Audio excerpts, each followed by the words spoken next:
እስር ቤት ውስጥ እያለው እዛው ፍቅረኛ ነበረች። ታስሮ ነበር።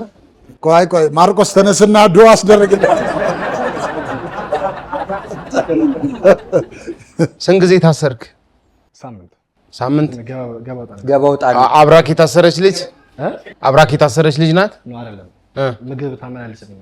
ምግብ ታመላልስልሃለች?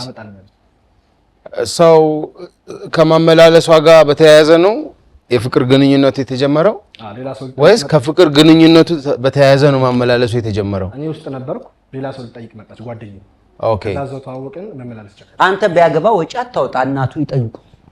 እሺ እሷ ማን ቤት እንግባ ብላለች። ረይሜ ወጣ ገባ ላለው አልከኝ። እስር ቤት አይ ወጣ ገባ ነው። ወጣ ገባ ዱለት አይደል? አንድ ሳምንት ነው አይታሰብ። ወጣ ገባ በለው ለአንድ ሳምንት። ማን ነው ስሟ? ኢክራም ትባላለች። ኦኬ ኢክራም ምን ያውቃታል? እኔ ያውቃታለሁ ነው አረብ እና አሁን አብራችሁ ናችሁ? አልፎ እንደዋወራለን። አልፎ ለምን? ፍቅረኛ ከሆነች ቆይ ውስጥ እያለው ስለሷ አላውቅም ነበረ። ወጣ ግን የደረስኩበት ነገር ነበረ። አቁሙት